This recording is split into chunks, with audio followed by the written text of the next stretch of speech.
The Secret Doctrine by Elena Petrovna Blavatsky, a facsimile of the original edition of 1888, printed by the Cunningham Press, Alhambra, California. Book 2, Part 1, Anthropogenesis, stanzas translated with commentaries, from the Secret Book of John. Stanza 11. The civilization and destruction of the fourth and fifth races. Verse 43. They, the Lemurians, built huge cities. Of rare earths and metals they built. Out of the fires lava vomited. Out of the white stone of the mountains marble, and the black stone of the subterranean fires, they cut their own images in their size and likeness, and worshipped them. As the history of the first two human races, the last of the Lemurians and the first of the future Atlanteans, proceeds, we have at this point to blend the two and speak of them for a time collectively. Here reference is also made to the divine dynasties, such as were claimed by the Egyptians, Chaldeans, Greeks, etc., to have preceded their human kings. They are still believed in by the modern Hindus and are enumerated in their sacred books. But of these we shall treat in their proper place. What remains to be shown is that our modern geologists are now being driven into admitting the evident existence of submerged continents. But to confess their presence is not to accept that there were men on them during the early geological periods. Men and civilized nations, not Paleolithic savages only, who, under the guidance of their divine rulers, built large cities, cultivated arts and sciences, and knew astronomy, architecture, and mathematics to perfection. Note: this is the reason why perhaps even Easter Island, with its wondrous gigantic statues, a speaking witness to a submerged continent with a civilized mankind on it, is hardly mentioned anywhere in the modern encyclopedias. Its mention is carefully avoided except in some books of travels. Modern science has an undeniable predilection for forcing upon the cultured public hypotheses built on personal hobbies as well-established evidence, for offering it guesses instead of knowledge and calling them scientific conclusions. Its specialists will evolve 1,001 contradictory speculations rather than confess an awkward self-evident fact, preeminent among such specialists being Haeckel and his English admirers and co-thinkers. Yet there are authorities, we are sternly reminded. What of that? The Pope of Rome is also an authority, and an infallible one, for his followers, whereas the remarkable fallibility of scientific speculations is being proven periodically with every change of the moon. End of note. The primeval civilization did not, as one may think, immediately follow their psychological transformation. Between the final evolution and the first city built, many hundred thousands of years had passed. Yet we find the Lemurians in their sixth subrace building their first rock cities out of stone and lava.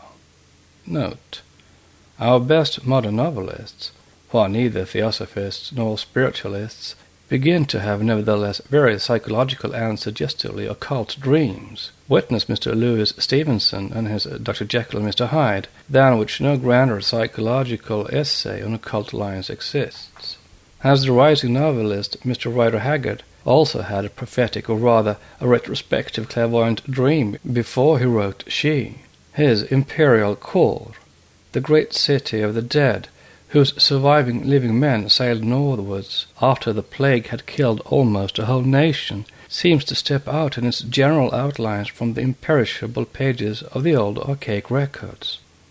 Ayesha suggests that those men who sailed north may have been the fathers of the first Egyptians, and then seems to attempt a synopsis of certain letters of a master quoted in esoteric Buddhism. For, she says, time after time have nations, and rich and strong nations, learned in the arts, been and passed away, and been forgotten, so that no memory of them remains. This, the nation of Kor, is but one of several, For time eats up the work of man unless, indeed, he digs in caves like the people of Kor, and then mayhap the sea swallows them, or the earthquake shakes them in. Yet were not these people utterly destroyed, as I think. Some few remained in the other cities, for their cities were many. But the barbarians came down upon them, and took their women to wife. And the race of the Amahagr that is now is a bastard brood of the mighty sons of Kor, and behold, it dwelleth in the tombs with its father's bones. Unquote from pages 180 and 181. Here the clever novelist seems to repeat the history of all the now degraded and downfallen races of humanity. The geologists and anthropologists would place at the head of humanity as descendants of Homo primigenius, the ape-man, of which no fossil remains as are yet known to us, but which were probably akin to the gorilla and orang of the present day, says Haeckel. In answer to whose probably, occultists point to another and a greater probability, the one given in our text. See above. End of note. One of such great cities of primitive structure was built entirely of lava, some 30 miles west from where Easter Island now stretches its narrow piece of sterile ground, and was entirely destroyed by a series of volcanic eruptions. The oldest remains of the Cyclopean buildings were all the handiwork of the Lemurians of the last sub-races. And an occultist shows, therefore, no wonder on learning that the stone relics found on the small piece of land called Easter Island by Captain Cook are very much like the walls of the temple of Pacacamac or the ruins of Tiahuanaco in Peru. See The Countries of the World by Robert Brown, Volume 4, page 43. And that they are in the Cyclopean style. The first large cities, however, appeared on that region of the continent which is now known as the island of Madagascar.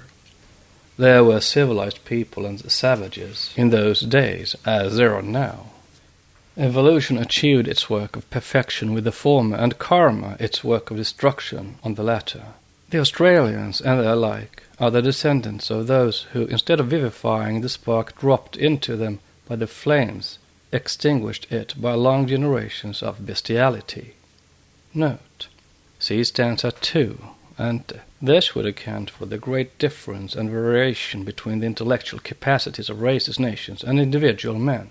While incarnating, and in other cases only informing the human vehicles evolved by the first brainless, manasless race, the incarnating powers and principles had to make their choice between and take into account the past karmas of the monads, between which and their bodies they had to become the connecting link, besides which, as correctly stated in Esoteric Buddhism, page 30, the fifth principle, or human intellectual soul, in the majority of mankind is not even yet fully developed. End of note. The Aryan nations could trace their descent through the Atlanteans from the more spiritual races of the Lemurians, in whom the Sons of Wisdom had personally incarnated. Note, it is said by Krishna, the Logos incarnate, in the Bhagavad Gita. The 7 great rishis, the 4 preceding manas, partaking of my nature, were born from my mind. From them sprang, emanated or was born, the human race and the world. Chapter 10, verse 6. Here, by the 7 great rishis, the 7 great rupa hierarchies or classes of Jankohans are meant. Let us bear in mind that the Saptarshi, the 7 rishis, are the regents of the 7 stars of the Great Bear, therefore of the same nature as the angels of the planets, or the 7 great planetary spirits. They were all reborn, all men on earth in various kalpas and races. Moreover, the 4 preceding manas are the 4 classes of the originally Arupa gods, the Kumaras, the Rudras, the Asuras, etc., who are also said to have incarnated. They are not the Prajapatis as the first are, but their informing principles, some of which have incarnated in men, while others have made other men simply the vehicles of their reflections. As Krishna truly says, the same words being repeated later by another vehicle of the Logos, I am the same to all beings. Those who worship me, the 6th principle, or the intellectual divine soul Buddhi, made conscious by its union with the higher faculties of manas, are in me, and I am in them. From the same source. verse 29. The Logos, being no personality but the universal principle, is represented by all the divine powers born of its mind, the pure flames, or as they are called in occultism, the intellectual breaths, those angels who are said to have made themselves independent, that is, passed from the passive and quiescent into the active state of self-consciousness. When this is recognized, the true meaning of Krishna becomes comprehensible. But see Mr. Sabaro's excellent lecture on the Bhagavad Gita in Theosophist, April 87, page 444. End of note. It is with the advent of the divine dynasties that the first civilizations were started, and while in some regions of the earth a portion of mankind preferred leading a nomadic and patriarchal life, and in other savage man was hardly learning to build a fire and to protect himself against the elements, his brothers, more favored than he by their karma, and helped by the divine intelligence which informed them, built cities and cultivated arts and sciences. Nevertheless, and civilization notwithstanding, while their pastoral brethren enjoyed wondrous powers as their birthright, they, the builders, could now obtain theirs only gradually, even these being generally used for power over physical nature and selfish and unholy purposes. Civilization has ever developed the physical and the intellectual at the cost of the psychic and spiritual. The command and the guidance over his own psychic nature, which foolish men now associate with the supernatural, were with early humanity innate and congenital, and came to men as naturally as walking and thinking. There is no such thing as magic, philosophizes she, the author, forgetting that magic, in her early day, still meant the great science of wisdom, and that Ayesha could not possibly know anything of the modern perversion of thought, though there is such a thing as knowledge of the secrets of nature, from page 152. But they have become, quote, secrets, unquote, only in our race, and were public property with the third. Gradually, mankind went down in stature, for even before the real advent of the fourth or Atlantean race, the majority of mankind had fallen into iniquity and sin, save the hierarchy of the elect, the followers and disciples of the sons of will and yoga, called later the sons of the fire mist. Then came the Atlanteans, the giants whose physical beauty and strength reached their climax, in accordance with evolutionary law, toward the middle period of their fourth subrace. But, as said in the commentary, the last survivors of the fair child of the White Island, the primitive Svetadvipa, had perished ages before. There, Lemuria's elect had taken shelter on the sacred island, now the quote fable unquote Shambhala, in the Gobi Desert, while some of their accursed races, separating from the main stock, now lived in the jungles and underground. Cavemen. When the golden yellow race, the fourth, became in its turn black with sin. From pole to pole the earth had changed her face for the third time, and was no longer inhabited by the sons of Svetadvipa, the blessed, and Adbitanya, east and west, the first, the one and the pure, had become corrupted. The demigods of the third had made room for the semi-demons of the fourth race, Svetadvipa, whose northern parts of the Toyambuji, the seven Kumaras, Sanaka, Sananda, Sanatana, Sanat Kumara, Jata, Vodhu, and Panchasika, had visited, agreeably with exoteric tradition. See the Uttarakanda of the Padma Purana.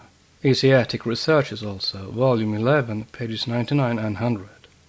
The White Island had veiled her face. Her children now lived on the Black Land, wherein later on Daityas from the seventh Dvipa, Pushkara, and Rakshasas from the seventh climate replaced the sadhus and the ascetics of the third age, who had descended to them from other and higher regions. It is evident that, taken in their dead letter, the Puranas read as an absurd tissue of fairy tales and no better. But if one reads chapters 1, 2, and 3 from Book 2, Volume 2 of Vishnu Purana, and accepts verbatim its geography, geodesy, and ethnology, in the Metta Priyavrata's 7 sons, among whom the father divides the 7 Dvipas, continental islands, and then proceeds to study how the eldest son, the king of Jambudvipa, Agnidra, apportioned Jambudvita among his 9 sons, and then how Nabi, his son, who had 100 sons and appropriated all these in his turn, then the reader is likely to throw the book away and pronounce it a farrago of nonsense. But the esoteric student will understand that, in the days when the Puranas were written, the true meaning was clear only to the initiated Brahmins, who wrote these works allegorically and would not give the whole truth to the masses, and who will explain to the Orientalists who, beginning with Colonel Wilford and ending with Professor Weber, made and still are making such a mess of it that the first 3 chapters, see Wilson's translation of Vishnu Purana Book 2 at sequence, purposely confuse the following subjects and events. 1. The series of kalpas or ages, also races, are never taken into account. For example, events which have happened in one being allowed to stand along with those which took place in another. The chronological order is entirely ignored. This is shown by several of the Sanskrit commentators who explain the incompatibility of events and calculations in saying, whenever any contradictions in different Puranas are observed, they are ascribed to differences of kalpas and the like, Vishnu and Bhagavata Puranas. 2. The several meanings of the words Manvantara and Kalpa, or age, are withheld, and the general one only given. 3. In the genealogy and geography of the kings, and the Varshas, countries, and Dvipas, they are all allowed to be regarded as terrestrial regions. Now the truth is that, without entering into too minute details, it is easy and permissible to show that a.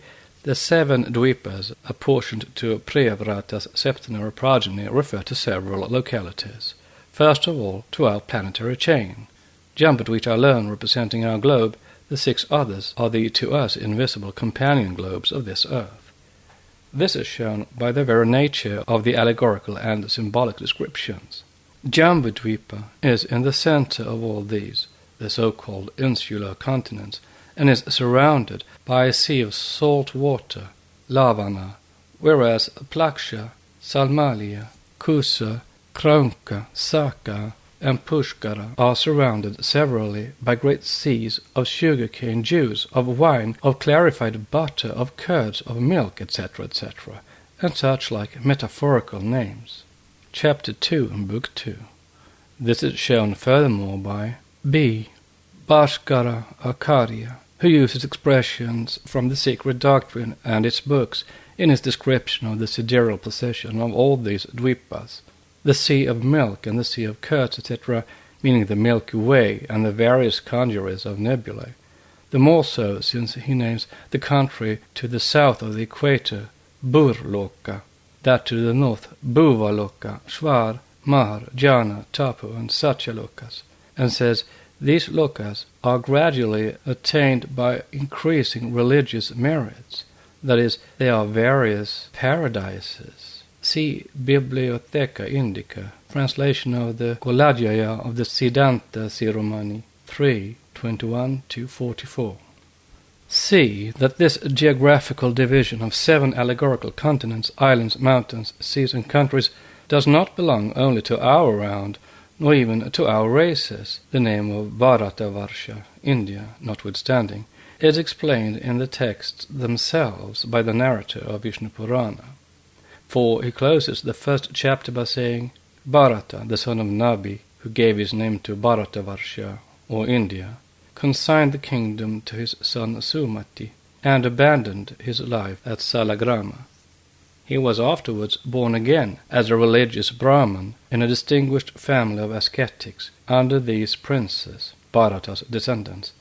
Bharatavarsha was divided into 9 portions, and their descendants held successively possession of the country for 71 periods of the aggregate of the 4 ages, or the reign of a Manu representing a Mahayuga of 4,320,000 years.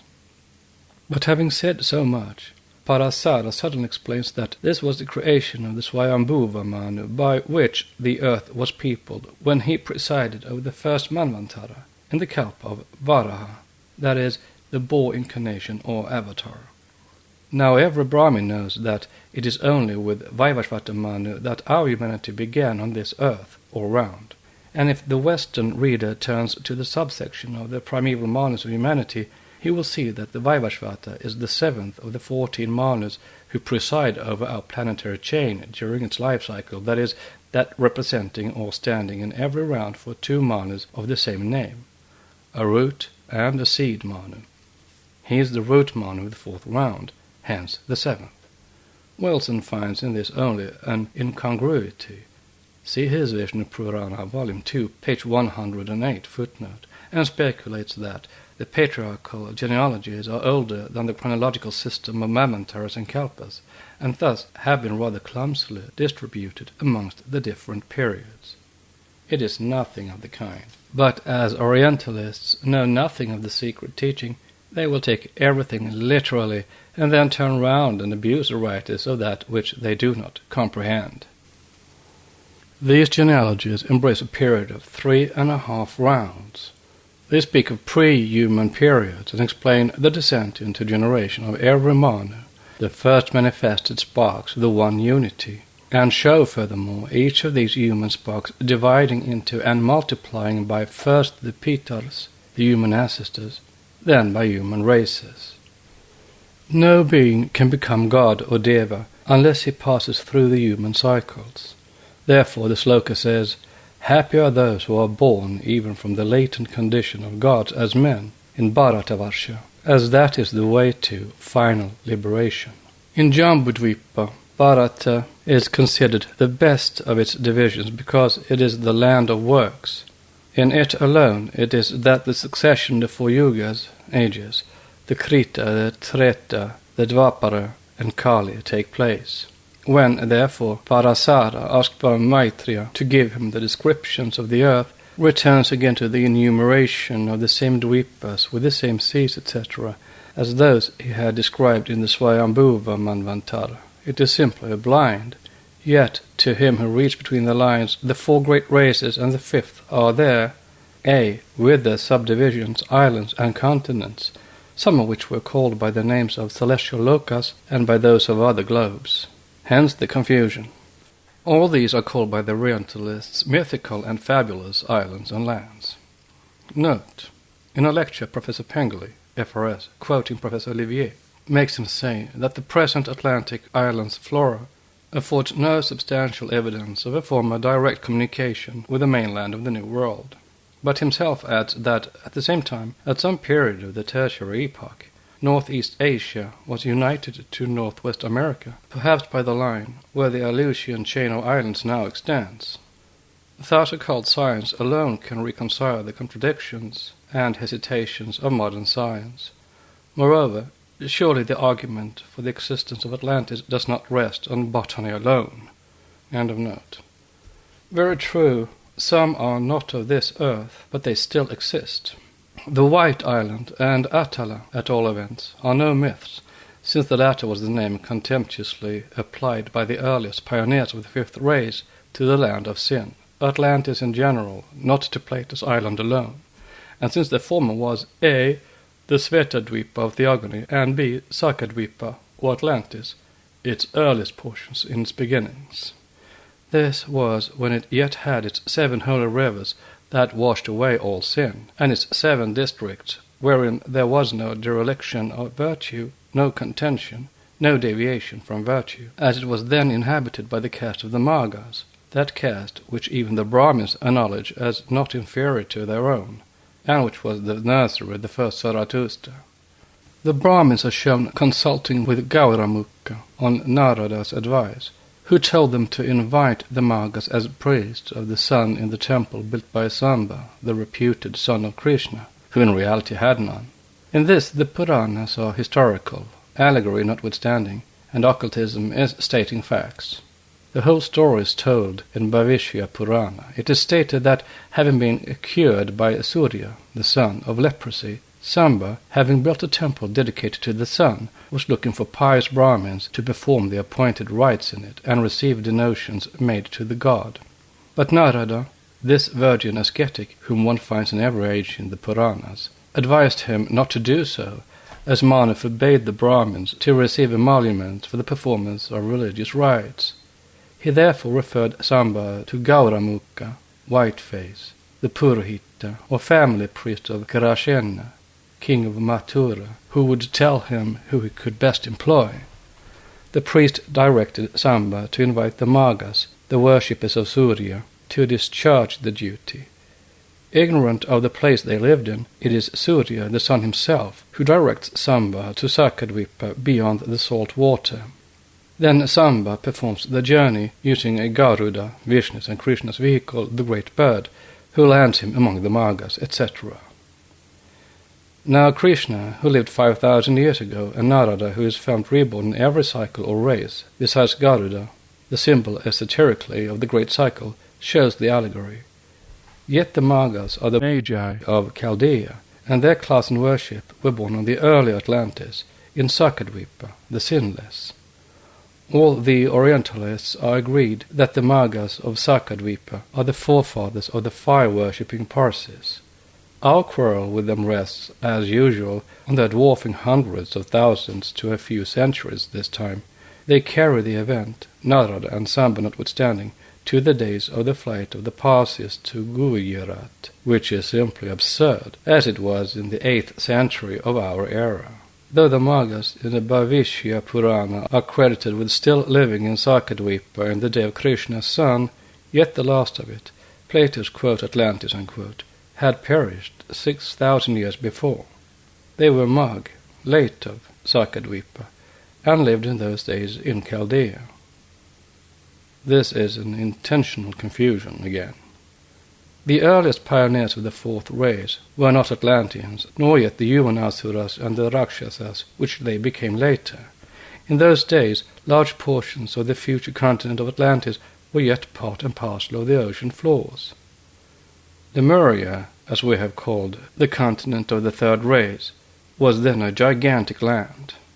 Note, as shown in the introduction, it stands to reason that neither the name of Lemuria nor even Atlantis are the real archaic names of the lost continents, but have been adopted by us for the sake of clearness.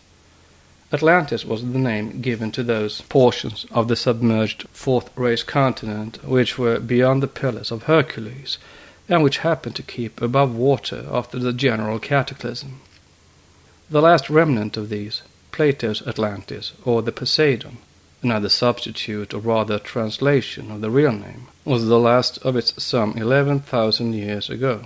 Most of the correct names of the countries and islands of both continents are given in the Puranas, but to mention them specially as found in other more ancient works, such as the Surya Siddhanta, would necessitate too lengthy explanations.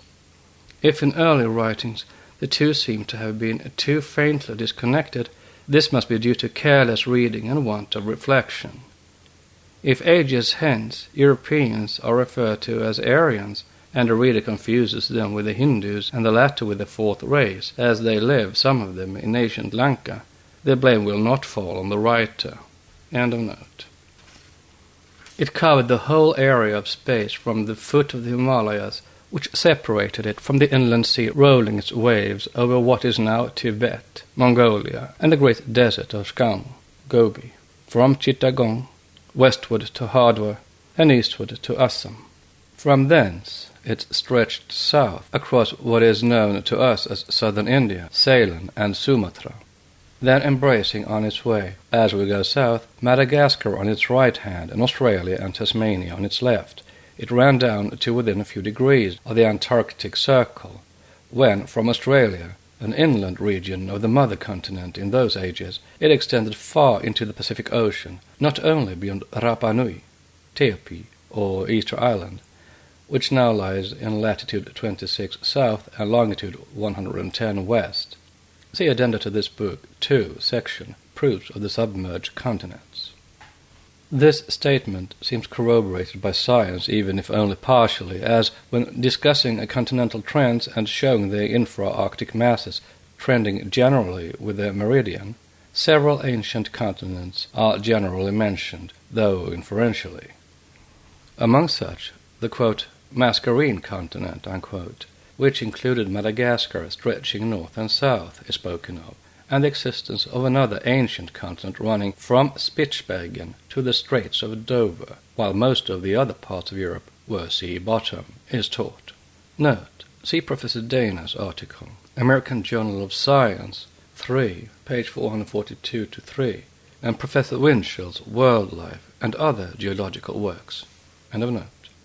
The latter corroborates, then, the occult teaching which shows the now polar regions as the earliest of the 7 cradles of humanity, and as the tomb of the bulk of the mankind of that region during the Third Race, when the gigantic continent of Lemuria began separating into smaller continents. This is due, according to the explanation in the commentary, to a decrease of velocity in the Earth's rotation. Quote, when the wheel runs at the usual rate, its extremities, the poles, agrees with its middle circle, equator.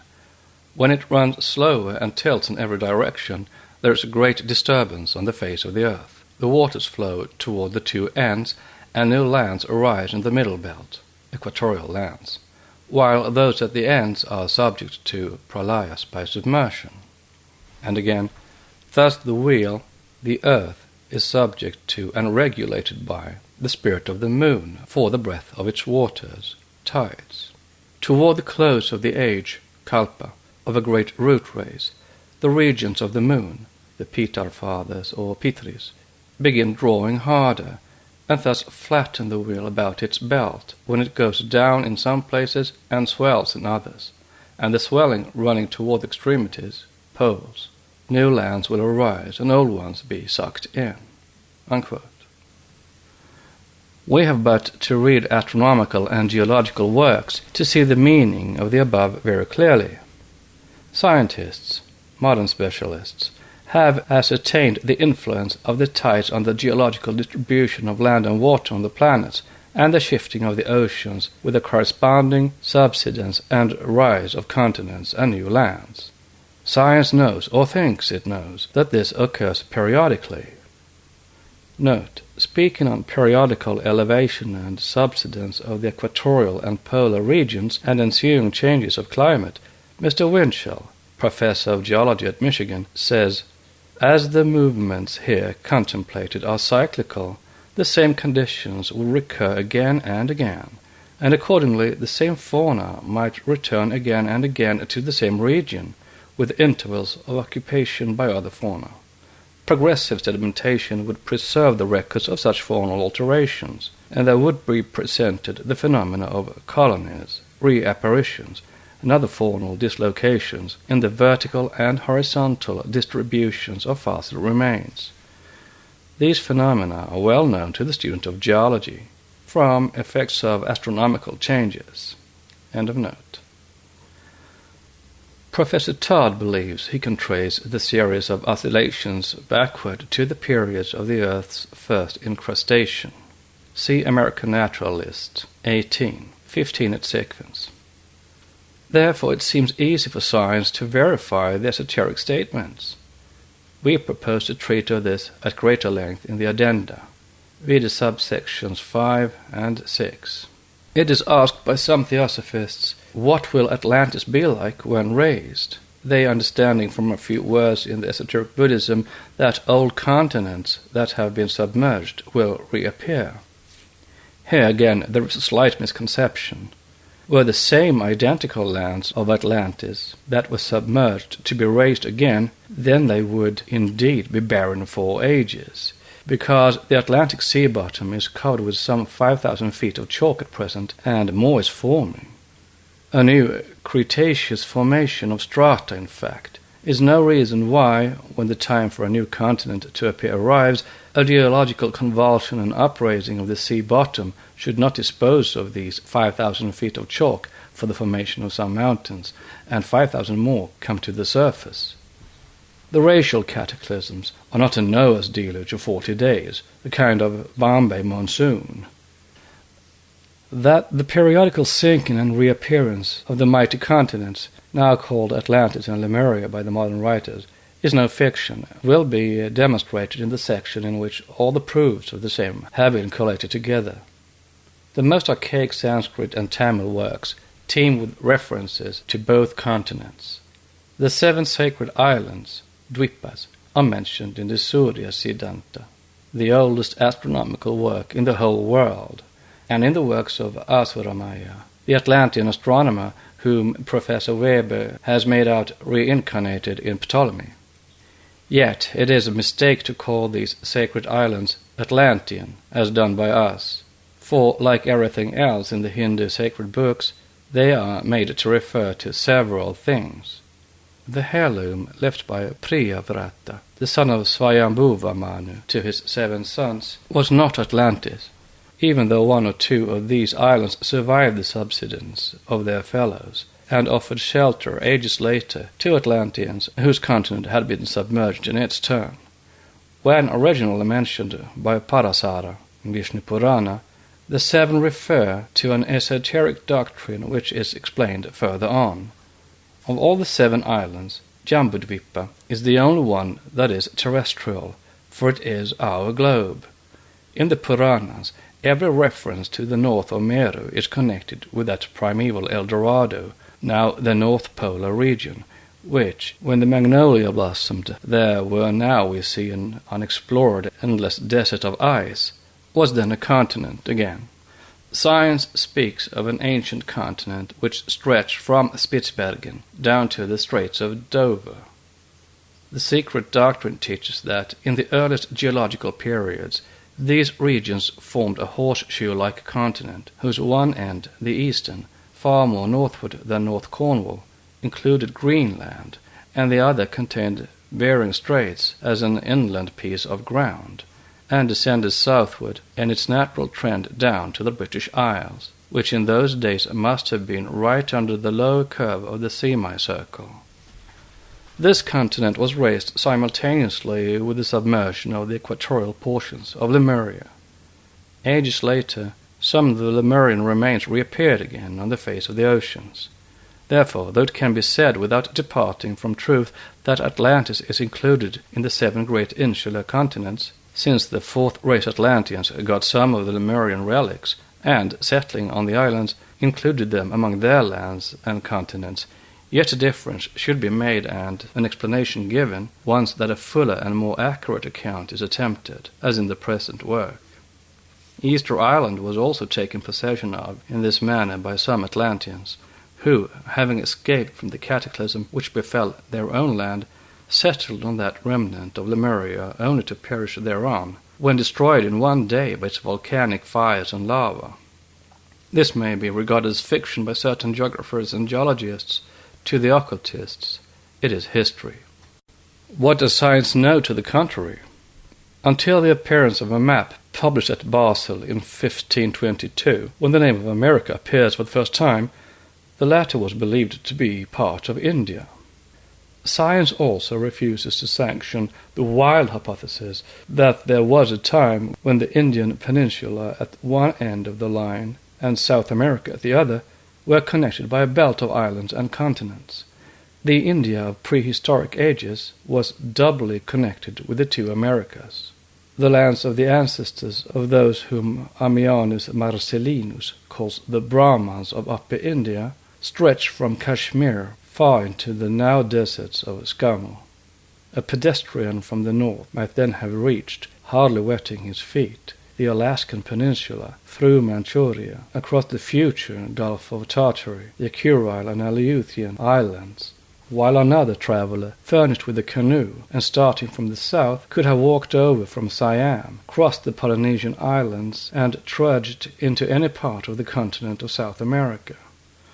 But see 5 Years of Theosophy article Leaflets from Esoteric History, pages 338 and 340.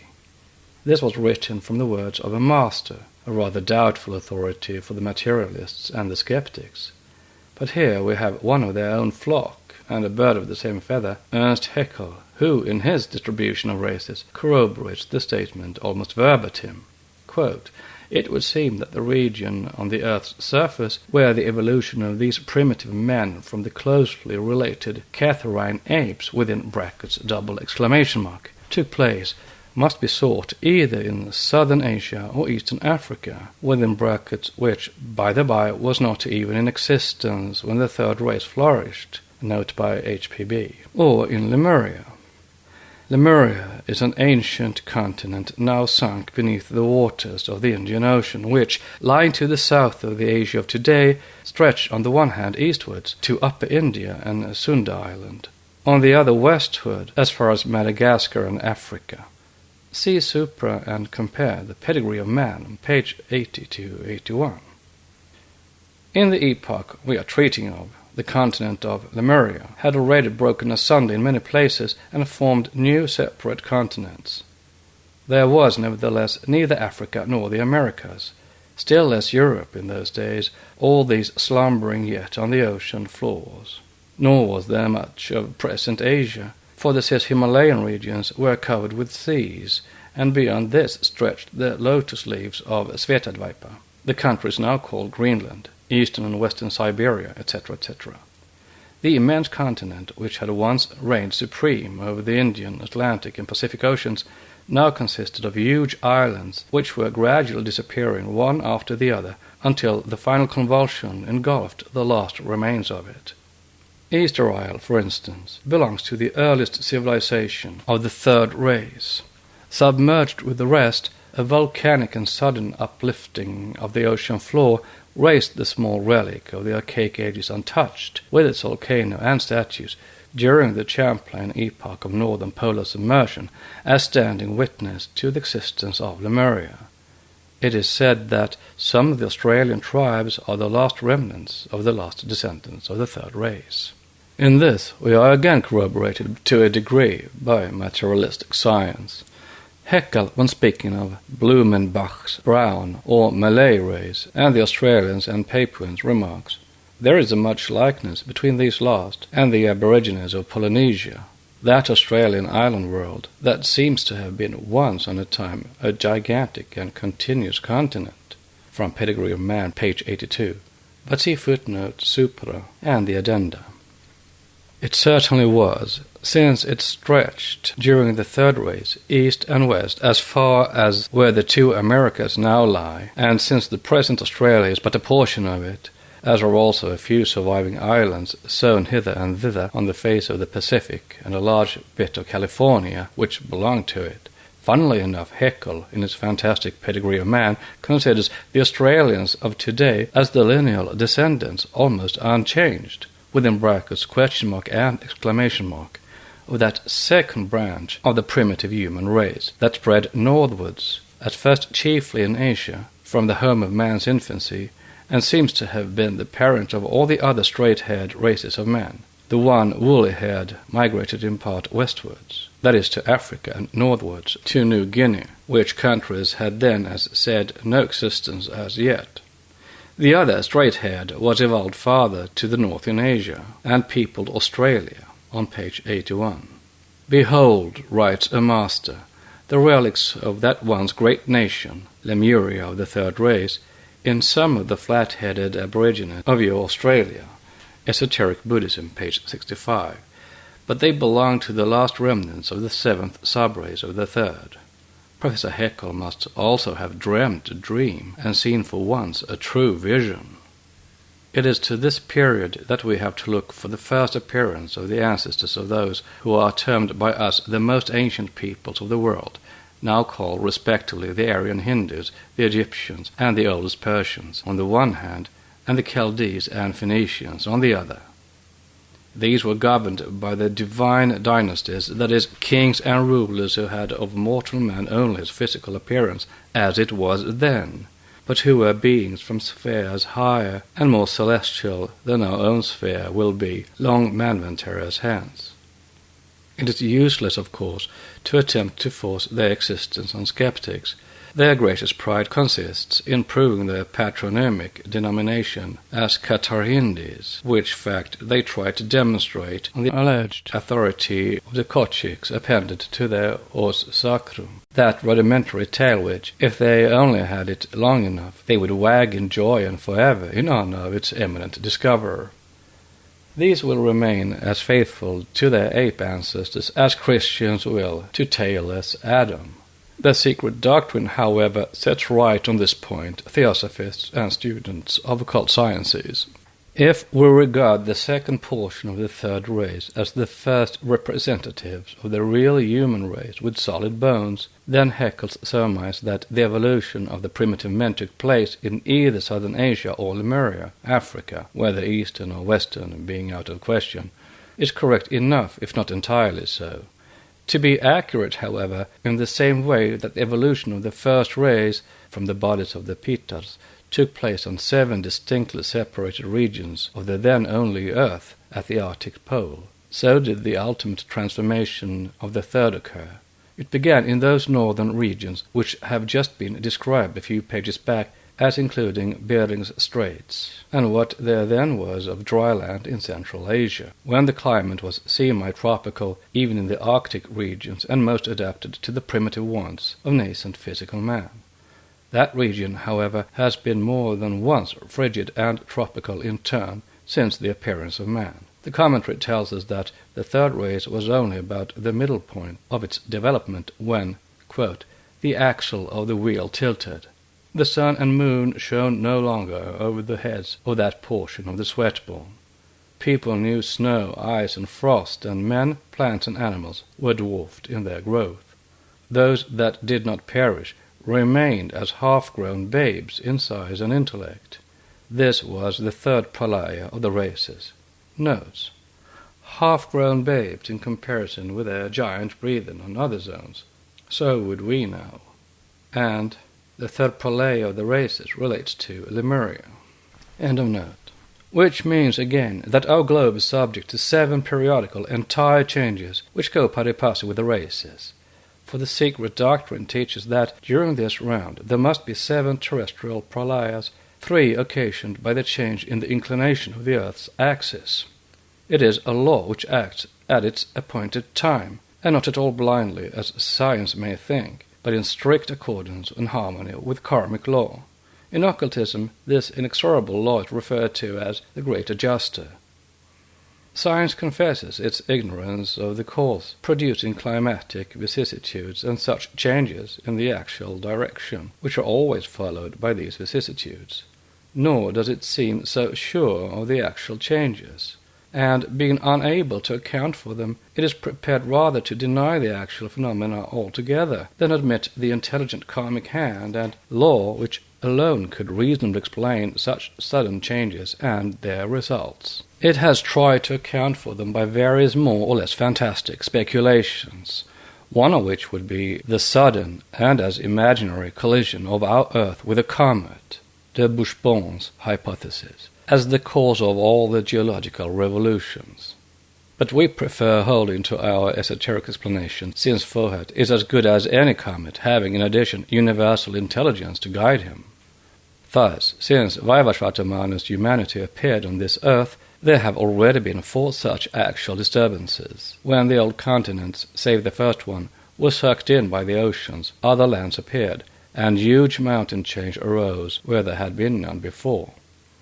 The fate of the globe was completely changed each time. The survival of the fittest nations and races was secured through timely help, and the unfit ones, the failures, were disposed of by being swept off the earth. Such sorting and shifting does not happen between sunset and sunrise, as one may think, but requires several thousands of years before the new house is set in order. The sub-races are subject to the same cleansing process, as also the side branchlets, the family races. Let one well acquainted with astronomy and mathematics throw a retrospective glance into the twilight and shadows of the past.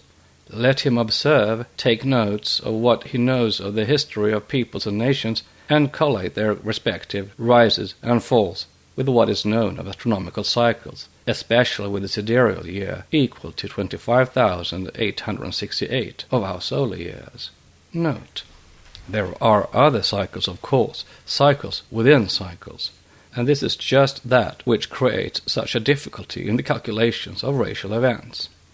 The circuit of the ecliptic is completed in 25,868 years, and with regard to our Earth, it is calculated that the equinoctial point falls back 50 minutes, 10 seconds annually.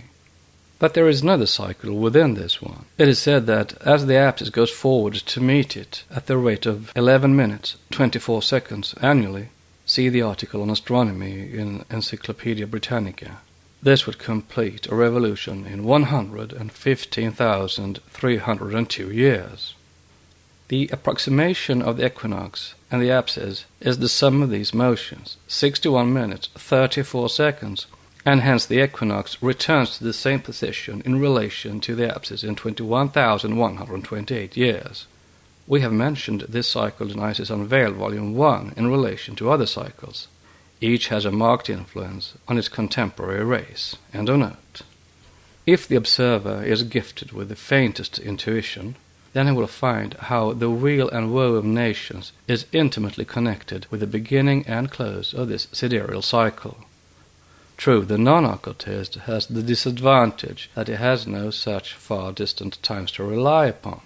He knows nothing through exact science or what took place nearly 10,000 years ago, yet he may find consolation in the knowledge, or, if he so prefers, speculation on the fate of every one of the modern nations he knows of, about 16,000 years hence. Our meaning is very clear. Every sidereal year the tropics recede from the pole 4 degrees in each revolution from the equinoctial points, as the equator runs through the zodiacal constellations. Now, as every astronomer knows, at present the tropic is only 23 degrees and a fraction less than half a degree from the equator. Hence it has still 2.5 degrees to run before the end of the sidereal year, which gives humanity in general, and our civilized races in particular, a reprieve of about 16,000 years. Note: see at the end of this stanza on the duration of ages and cycles. End of note. After the great flood of the third race, the Lemurians, men decreased considerably in stature, and the duration of their lives was diminished. Having fallen down in godliness, they mixed with animal races and intermarried among giants and pygmies, the dwarfed races of the poles. Many acquired divine, more unlawful knowledge, and followed willingly the left path, from Commentary 33. Thus were the Atlanteans approaching destruction in their turn. How many geological periods it took to accomplish this fourth destruction, who can tell? But we are told that, verse 44, they, the Atlanteans, built great images, 9 yards high, that is 27 feet, the size of their bodies. Stanza 11, verse 44. They, the Atlanteans, built great images, 9 yards high, that is 27 feet, the size of their bodies. It is well worth noticing that most of the gigantic statues discovered on Easter Island, a portion of an undeniably submerged continent, as also those found on the outskirts of Gobi, a region which had been submerged for untold ages, are all between 20 and 30 feet high. The statues found by Cook on Easter Island measured almost all 27 feet in height and 8 feet across the shoulders. See section Stones, Witnesses to Giants, at the end of this stanza. The writer is well aware that the modern archaeologists have decided now that these statues are not very old, as declared by one of the high officials of the British Museum, where some of them now are. But this is one of those arbitrary decisions of modern science which does not carry much weight. We are told that it is after the destruction of Lemuria by subterranean fires that men went on steadily decreasing in stature, a process already commenced after their physical fall, and that finally, some millions of years after, they reached between 6 and 7 feet, and are now dwindling down, as the older Asiatic races, to nearer 5 than 6 feet. As Pickering shows, there is in the Malay race, a sub-race of the fourth root race, a singular diversity of stature, the members of the Polynesian family, Tahitians, Samoans, and Tonga Islanders, are of a higher stature than the rest of mankind. but the Indian tribes and the inhabitants of the Indo-Chinese countries are decidedly below the general average. This is easily explained. The Polynesians belong to the very earliest of the surviving subraces, the others to the very last and transitory stock. As the Tasmanians are now completely extinct and the Australians rapidly dying out, so will the other old races soon follow. Stanza 44 continued. Lunar fires had destroyed the land of their fathers, the Lemurians. Water threatened the fourth race. Now, how could those records have been preserved, we may be asked. Even the knowledge of the zodiac is denied to the Hindus by our kind and learned Orientalists, who conclude that the Aryan Hindus knew nothing of it before the Greeks brought it into the country. This uncalled for slander was so sufficiently refuted by Bamiyan, and what is more, by the clear evidence of facts, as not to need very much additional refutation. While the Egyptians have on their zodiacs, see Denon's Voyage en Egypte, Volume 2, irrefutable proof of records having embraced more than 3.5 sidereal years, or about 87,000 years. The Hindu calculations cover nearly 33 such years, or 850,000 years. The Egyptian priests assured Herodotus that the pole of the earth and the pole of the ecliptic had formerly coincided. But as remarked by the author of the Sphinxiad, these poor benighted Hindus have registered a knowledge in astronomy for 10 times 25,000 years since the last local flood in Asia, or Age of Horror, in the latitude of India. And they possess recorded observations from the date of the first great flood within the Aryan historical memory, that which submerged the last portions of Atlantis 850,000 years ago. The floods which preceded are, of course, more traditional than historical. The sinking and transformation of Lemuria beginning nearly at the Arctic Circle, Norway. The third race ended its career in Lanka, or rather on that which became Lanka with the Atlanteans. The small remnant now known as Ceylon is the northern highland of ancient Lanka, while the enormous island of that name was, in the Lemurian period, the gigantic continent described a few pages back. As a master says, see Esoteric Buddhism, page 65, why should not your geologists bear in mind that under the continents explored and fathomed by them, there may be hidden deep in the fathomless, or rather unfathomed, ocean beds, other and far older continents whose strata have never been geologically explored, and that they may some day upset entirely their present theories.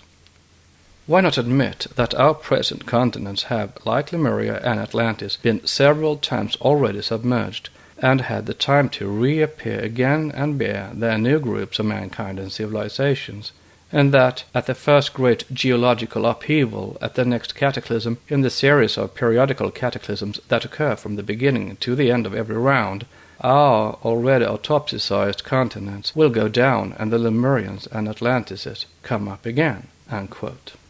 Not the same identical continents, of course.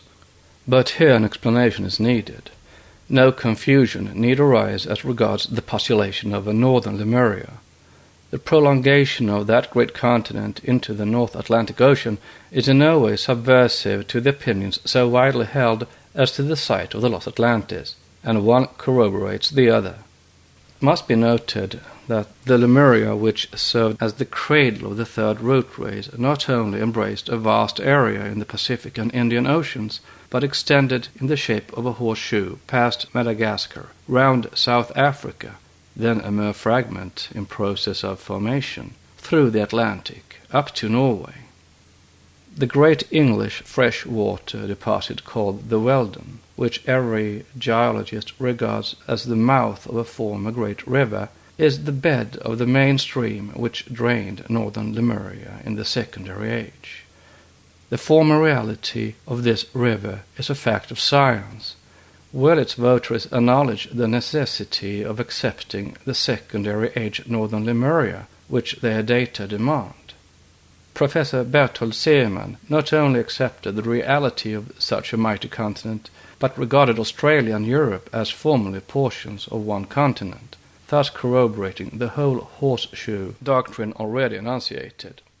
No more striking confirmation of our position could be given than the fact that the elevated ridge in the Atlantic basin, 9,000 feet in height, which runs for some 2,000 or 3,000 miles southwards from a point near the British Islands, first slopes towards South America, then shifts almost at right angles to proceed in a southeasterly line toward the African coast, when it runs on southward to Tristan da Cunha.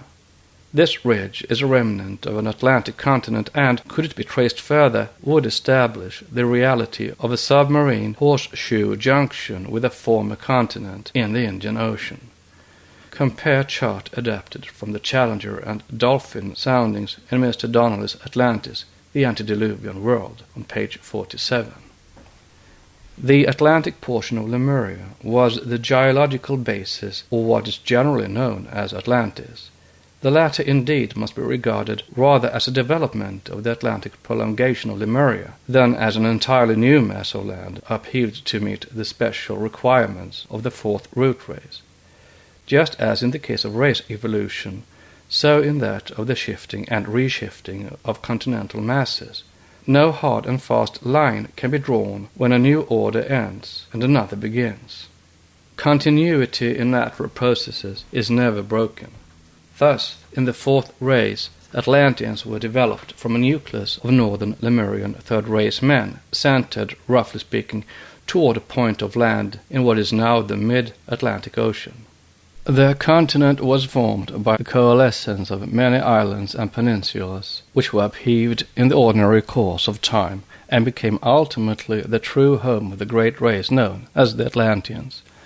After this consummation was once attained, it follows, as stated on the highest occult authority, that Lemuria should no more be confounded with Atlantis continent than Europe with America.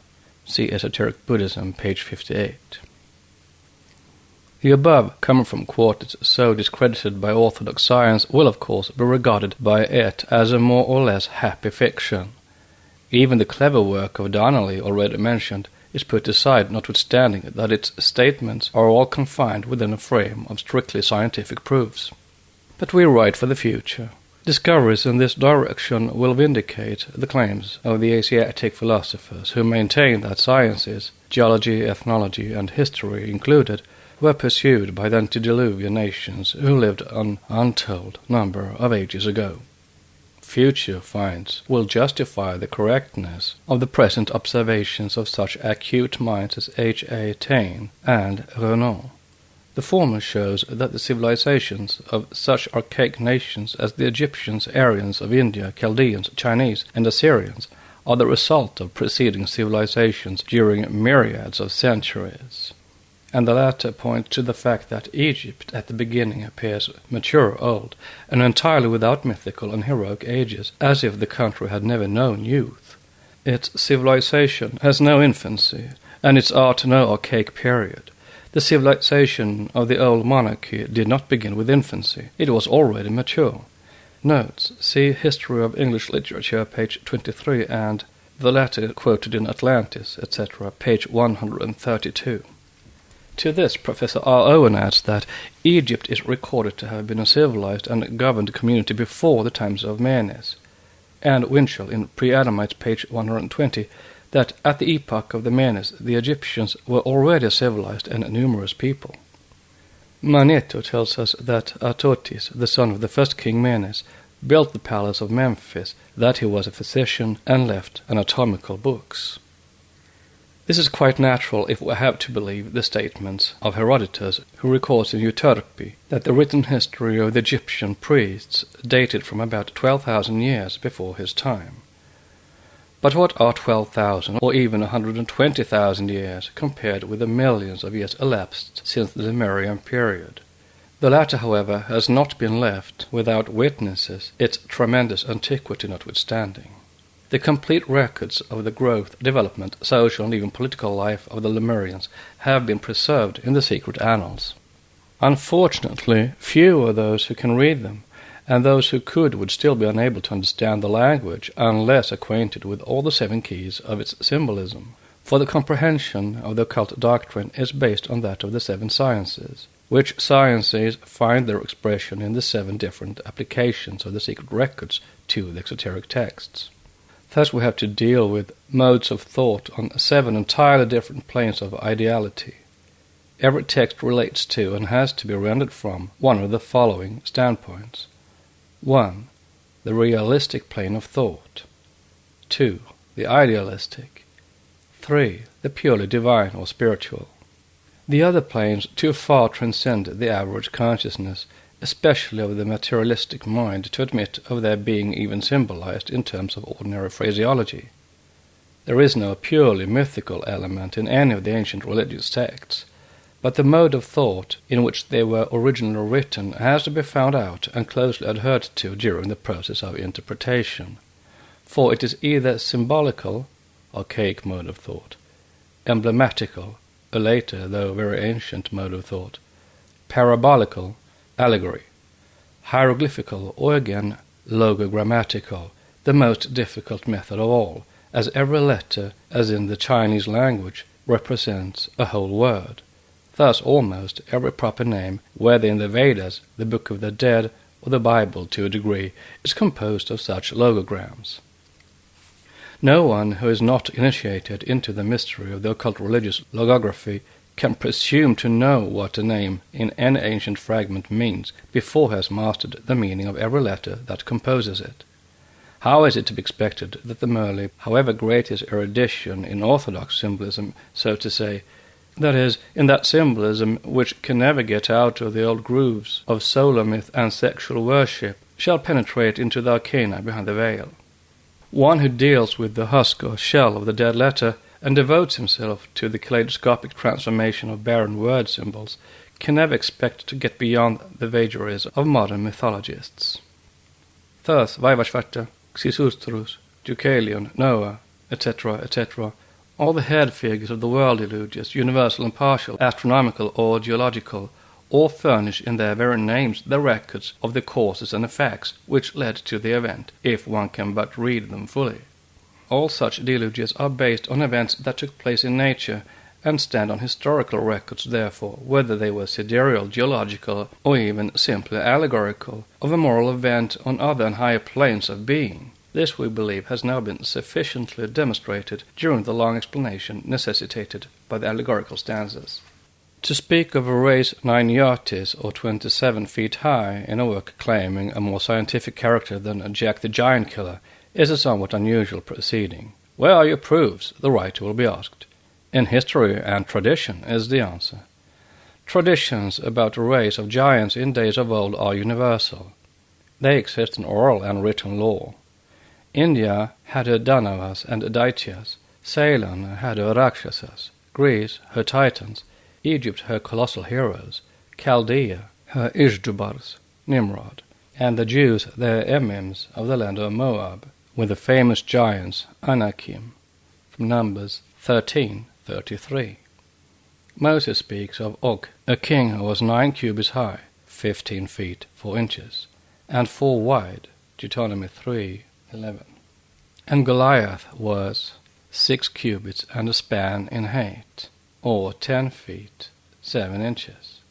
The only difference found between the revealed scripture and the evidence furnished to us by Herodotus, Diodorus Siculus, Homer, Pliny, Plutarch, Philostratus, etc., etc., is this. While the pagans mention only the skeleton of giants dead untold ages before, relics that some of them had personally seen, the Bible interpreters unblushingly demand that geology and archaeology should believe that several countries were inhabited by such giants in the day of Moses, giants before whom the Jews were as grasshoppers, and who still existed in the days of Joshua and David. Unfortunately, their own chronology is in the way. Either the latter or the giants have to be given up. But see Part 3, Addenda, the closing chapter. Of still standing witnesses to the submerged continents and the colossal men that inhabited them, there are still a few. Archaeology claims several such on this globe, though beyond wondering what these may be, it never made any serious attempt to solve the mystery. Besides the Easter Island statues mentioned already, to what epoch do the colossal statues still erect and intact near Bamiyan belong? Archaeology assigns them to the first centuries of Christianity, as usual, and errs in this as it does in many other speculations. A few words of description will show the readers what are the statues of both Easter Isle and Bamiyan. We will first examine what is known of them to orthodox science. In the Countries of the World by Robert Brown, in Volume 4, page 43, it is stated that Te Api, Rapa Nui or Easter Island is an isolated spot almost 2,000 miles from the South American coast. In length it is about 12 miles, in breadth 4, and there is an extinct crater 1,050 feet high in its center. The island abounds in craters which have been extinct for so long that no tradition of their activity remains. But who made the great stone images, page 44, etc., which are now the chief attraction of the island to visitors? No one knows, says the reviewer. It is more than likely that they were here when the present inhabitants, a handful of Polynesian savages, arrived. Their workmanship is of a high order, and it is believed that the race who formed them were the frequenters of the natives of Peru and other portions of South America. Even at the date of Cook's visit, some of the statues measuring 27 feet in height and 8 across the shoulders were lying overthrown, while others still standing appeared much larger. One of the latter was so lofty that the shade was sufficient to shelter a party of 30 persons from the heat of the sun. The platforms on which these colossal images stood averaged from 30 to 40 feet in length, 12 to 16 broad, all built of hewn stone in the Cyclopean style, very much like the walls of the temple of Pacacamac, or the ruins of Tiahuanaco in Peru, Volume 3, pages 310 and 311. There is no reason to believe that any of the statues have been built up bit by scaffolding erected around them, adds the journal very suggestively, without explaining how they could be built otherwise, unless made by giants of the same size as the statues themselves. One of the best of these colossal images is now in the British Museum. The images at Ronororaka, the only ones now found erect, are 4 in number, 3 deeply sunk in the soil, and 1 resting on the back of its head like the head of a man asleep. Their types, though all are long-headed, are different, and they are evidently meant for portraits, as the noses, the mouths, and chins differ greatly in form. Their headdress, moreover, a kind of flat cap with a back piece attached to it to cover the back portion of the head, showing that the originals were no savages of the stone period. Verily the question may be asked, who made them? But it is not archaeology, nor yet geology, that is likely to answer, though the latter recognizes in the island a portion of a submerged continent. But who cut the Bamiyan, still more colossal statues, the tallest and the most gigantic in the whole world? For Bartholdi's Statue of Liberty, now at New York, is a dwarf when compared with the largest of the 5 images. Burns and several learned Jesuits who have visited the place speak of a mountain all honeycombed with gigantic cells, with 2 immense giants cut in the same rock. They are referred to as the modern Miaozi, vide supra quotation from Shu King, the last surviving witnesses of the Miaozi who had troubled the earth. The Jesuits are right, and the archaeologists who see Buddhas in the largest of these statues are mistaken. For all those numberless gigantic ruins discovered one after the other in our day, all those immense avenues of colossal ruins that cross North America along and beyond the Rocky Mountains, are the work of the Cyclopes, the true and actual giants of old. Masses of enormous human bones were found in America, near Missouri, a celebrated modern traveler tells us, precisely on the spot which local tradition points out as the landing spot of those giants who overran America when it had hardly arisen from the waters. See De la Vega, Volume 9, Chapter 9. Note. See also Pneumatologie des Esprits, Volume 3, page 55, de Merville. End of note. Central Asian traditions say the same of the Bamiyan statues. What are they, and what is the place where they have stood for countless ages, defying the cataclysms around them, and even the hand of man, as in the instance of the hordes of Timur and the Vandal warriors of Nadir Shah? Bamiyan is a small, miserable, half-ruined town in Central Asia, halfway between Kabul and Balkh, at the foot of Kobi Baba, a huge mountain of the Paropamisian or Hindu Kush chain, some 8,500 feet above the level of the sea. In days of old, Bamiyan was a portion of the ancient city of Jol, ruined and destroyed to the last stone by Genghis Khan in the 13th century. The whole valley is hemmed in by colossal rocks, which are full of partially natural and partially artificial caves and grottos, once the dwellings of Buddhist monks, who had established in them their viharas. Such viharas are to be met with in profusion to this day in the rock-cut temples of India and the valleys of Jalalabad. It is at the entrance of some of these that 5 enormous statues, or what is regarded as Buddha, have been discovered, or rather rediscovered, in our century, as the famous Chinese traveller Huang Cheng speaks of and saw them when he visited Bamiyan in the 7th century. When it is maintained that no larger statues exist on the whole globe, the fact is easily proven on the evidence of all the travellers who have examined them and taken their measurements. Thus the largest is 173 feet high, or 70 feet higher than the Statue of Liberty, now at New York, as the latter is only 105 feet, or 34 meters high. The famous Colossus of Rhodes itself, between whose limbs passed easily the largest vessels of those days, measured only 120 to 130 feet in height. The second statue, cut out in the rock like the first one, is only 120 feet, 15 feet taller than the said Liberty. Note, the first and second have in common with Bartoldi's statue an entrance at the foot leading by a winding staircase cut in the rock up into the heads of the statues. The eminent French archaeologist and anthropologist, the Marquis de Nadillac, justly remarks in his work that there never was in ancient or in modern times a sculptured human figure more colossal than the first of the two. End of note.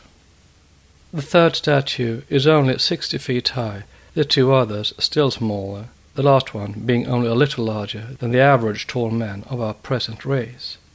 The first and largest of the colossi represents a man draped in a kind of toga.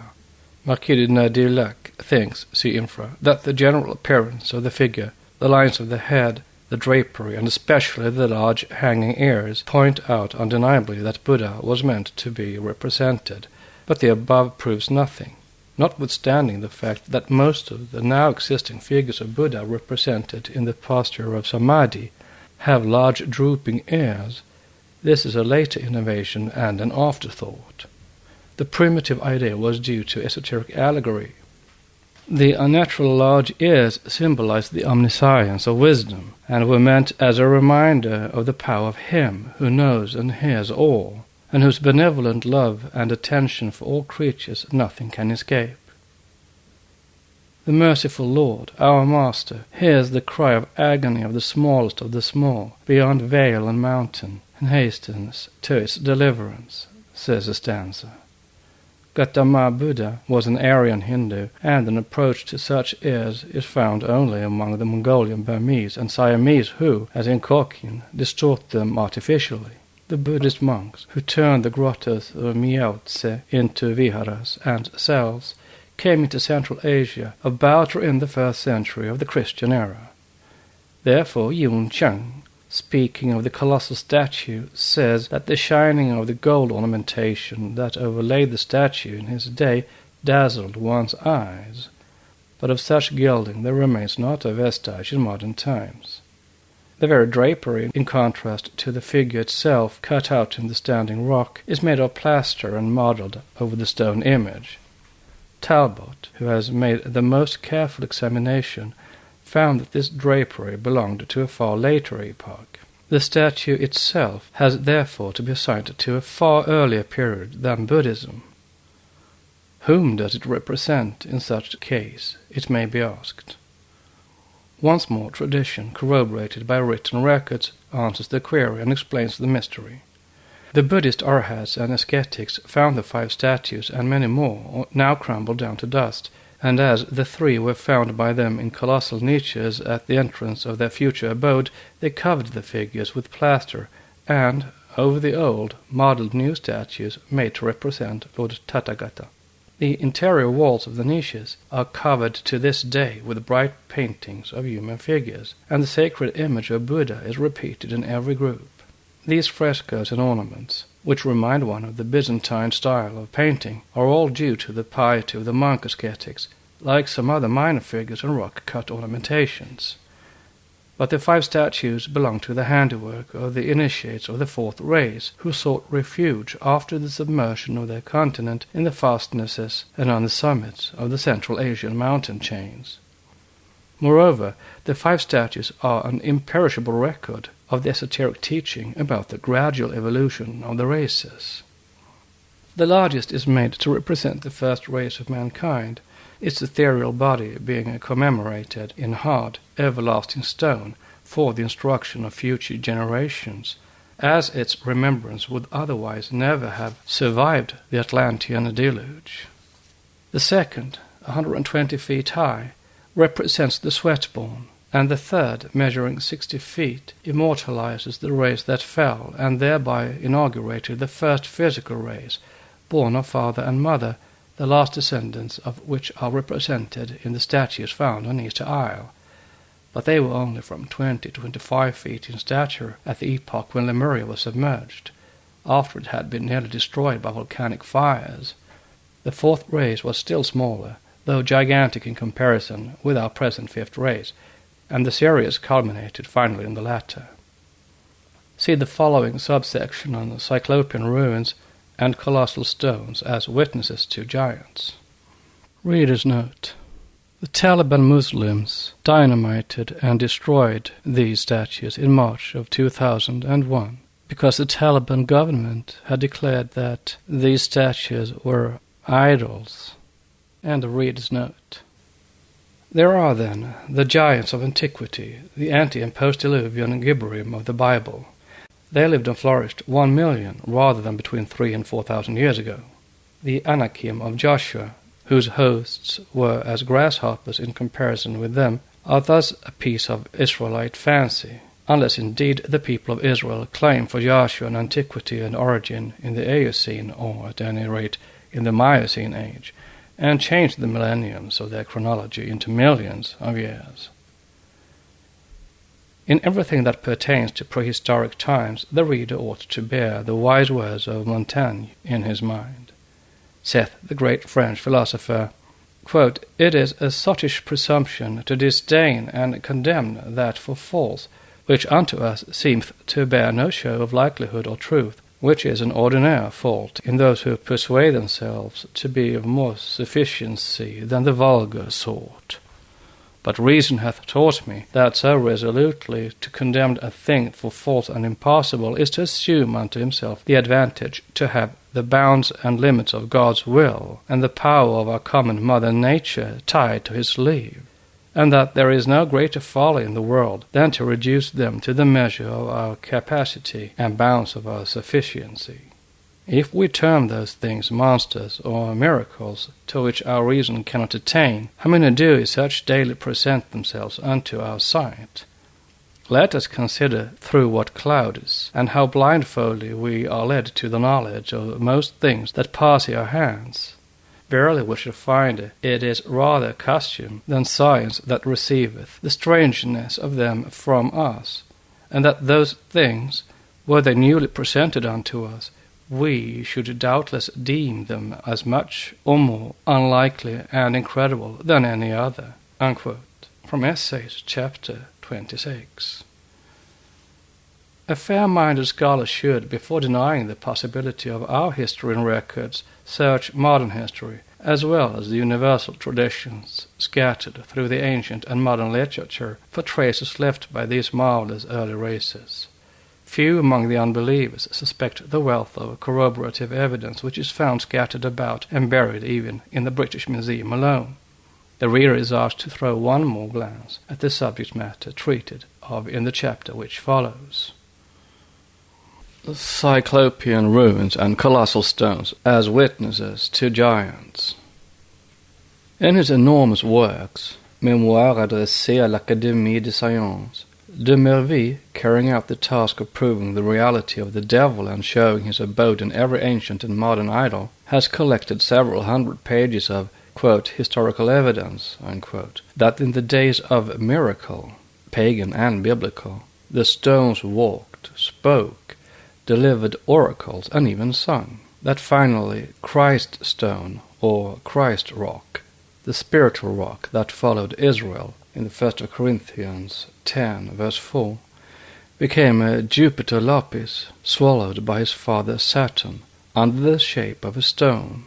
Note, Pierre Animé Parlant, page 283, Théologie de la Pierre, 270, end of note. We will not stop to discuss the evident misuse and materialization of biblical metaphors simply for proving the Satanism of idols, though a good deal might be said on this subject. Note, Saturn is Chronos, time. His swallowing Jupiter lapis may turn out one day a prophecy. Peter, Cephas, lapis, is the stone on which the Church of Rome is built, we are assured. But Chronos is sure to swallow it one day, as he has swallowed Jupiter lapis and still greater characters. End of note. But without claiming any such peripateticism and innate psychic faculties for our stones, we may collect in our turn every available evidence on hand to show that a. Had there been no giants to move about such colossal rocks, there could never have been a Stonehenge, a Karnak of Brittany, and other such cyclopean structures, and b. Were there no such thing as magic, there could never have been so many witnesses to oracular and speaking stones. In the Archaica, page 81, we find Pausanias confessing that, in beginning his work, he had regarded the Greeks as mighty stupid for worshipping stones. But having reached Arcadia, he adds, I have changed my way of thinking. Therefore, without worshipping stones or stone idols and statues, which is the same, a crime Roman Catholics are unwise to reproach pagans with, as they do likewise, one may be allowed to believe in what so many great philosophers and holy men have believed in, without deserving to be called an idiot by modern Pausaniases. The reader is referred to Volume 6 of the Académie des Inscriptions, Memoir, page 518 et sequens, if he would study the various properties of flints and pebbles from the standpoint of magic and psychic powers. In a poem on stones attributed to Orpheus, those stones are divided into ophites and siderites, serpent stones, and star stones. The ophite is shaggy, hard, heavy, black, and has the gift of speech. When one prepares to cast it away, it produces a sound similar to the cry of a child. It is by means of this stone that Helenus foretold the ruin of Troy, his fatherland, etc. Sanconiaton and Philobiblos, in referring to these Betyles, call them animated stones. Photius repeats what Damascius, Asclepiades, Isidorus, and the physician Eusebius had asserted before him. The latter, Eusebius, never parted with his ophites, which he carried in his bosom, and received oracles from them, delivered in a small voice resembling a low whistling. Note, the same, of course, as the small voice heard by Elijah after the earthquake at the mouth of the cave, in 1 Kings 19, verse 12, end of note. Arnobius, a holy man who, from a pagan, had become one of the lights of the church, Christians tell their readers, confesses he could never meet in his passage with one of such stones without putting it questions, which is answered occasionally in a clear and sharp small voice. Where is the difference between the Christian and the pagan ophites, we ask? It is also known that the famous stone at Westminster was called Liaphale, the speaking stone, which raised its voice only to name the king that had to be chosen. Cambry, in Monument Celtique, says he saw it when it still bore the inscription Ni fallat fatum, scoti quamque locatum, inveniet lapidem, regnasse tenetur ibidem. Note: the rocking or logan stones bear various names. The Celts had the clachabrath, the destiny or judgment stone, the divining stone or stone of the ordeal, and the oracle stone. The moving or animated stones of the Phoenicians, the rumbling stone of the Irish. Brittany has its pierre branlante at Ulgo. They are found in the Old and the New Worlds, in the British Islands, France, Spain, Italy, Russia, Germany, etc., as in North America. See Hudson's Letters from North America, Volume 2, page 440. Pliny speaks of several in Asia, and Apollonius Rhodius expatiates on the rocking stones and says that they are stones placed on the apex of a tumulus, and so sensitive as to be movable by the mind, referring no doubt to the ancient priests who moved such stones by willpower and from a distance. End of note. Finally, Suides speaks of a certain Heraclius, who could distinguish at a glance the inanimate stones from those which were endowed with motion, and Pliny mentions stones which ran away when a hand approached them. See Dictionnaire de Religion par l'Abbé Bertrand, article on words Heraclius and Bethune. De Merville, who seeks to justify the Bible, inquires very pertinently why the monstrous stones of Stonehenge were called in days of old Kjorgor, from kor, dance, whence korea and gaur, a giant, or the dance of giants. And then he sends the reader to receive his reply from the Bishop of Saint-Gildas. But the authors of the Voyage dans le comté de Cornouailles sur les traces de Géant, and of various learned works on the ruins of Stonehenge, Carnac, and West Hoadley, give far better and more reliable information upon this particular subject. Note on the ruins of Stonehenge, see among others History of Paganism in Caledonia by Dr. Theodore A. Wise, FRAS, etc. End of note. In those regions, true forests of rocks, immense monoliths are found, some weighing over 500,000 kilograms, writes Cambry. These hinging stones are believed to be the remains of a druidical temple, but the Druids were historical men and not cyclops, nor giants. Who, then, if not giants, could ever raise such masses, especially those at Carnac and West Hoadley, range them in such symmetrical order that they should represent the planisphere, and place them in such wonderful equipoise that they seem to hardly touch the ground, are set in motion at the slightest touch of the finger, and would yet resist the efforts of 20 men who should attempt to displace them? We say that most of these stones are the relics of the last Atlanteans. We shall be answered that all the geologists claim them to be of a natural origin, that a rock, when weathering, that is, losing flake after flake of its substance under influence of weather, assumes this form, that the tors in West England exhibit curious forms also produced by this cause, that finally, as all scientists consider the rocking stones to be of a purely natural origin, wind, rain, etc., causing disintegration of the rocks in layers, our statement will be justly denied, especially as we see this process of rock modification in progress around us today. Let us examine the case. But read what geology has to say, and you will learn that often these gigantic masses do not even belong to the countries wherein they are now fixed, that their geological congeners often pertain to strata unknown in those regions, and to be found only far beyond the seas.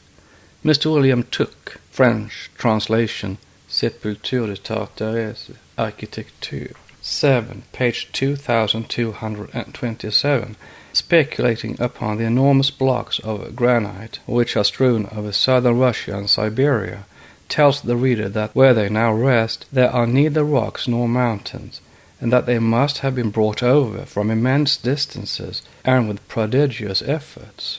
Carton, Voyage ancien et moderne, Volume 1, page 230, speaks of a specimen of such rock from Ireland, which had been submitted to the analysis of an eminent English geologist, who assigned to it a foreign origin, most probably African. This is a strange coincidence, as Irish tradition attributes the origin of her circular stones to a sorcerer who brought them from Africa. De Merville sees in that sorcerer an accursed Hamite.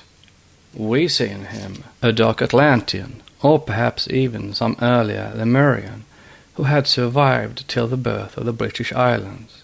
Giants in every and any case. Note: Diodorus Siculus asserts that in the days of Isis all men were of vast stature, who were denominated by the Hellenese giants. Oiden Alguptis, Mutologuusi, Catathenisidos, Helikian, Gegonea Etinas, Ponsomatus. End of note. Men, says Cambry naively, have nothing to do with it, for never could human power and industry undertake anything of this kind. Nature alone has accomplished it all, within brackets double exclamation mark, and science will demonstrate it some day, within brackets double exclamation mark. From page 88. Nevertheless, it is a human, though gigantic power, which has accomplished it, and no more nature alone than God or devil. Science, having undertaken to demonstrate that even the mind and spirit of man are simply the production of blind forces, is quite capable of accepting the task. It may come out some fine morning and seek to prove that nature alone has marshalled the gigantic rocks of Stonehenge, traced their position with mathematical precision, given them the form of the dendroplanisphere and of the signs of the zodiac, and brought the stones weighing over 1 million of pounds flying from Africa and Asia to England and Ireland.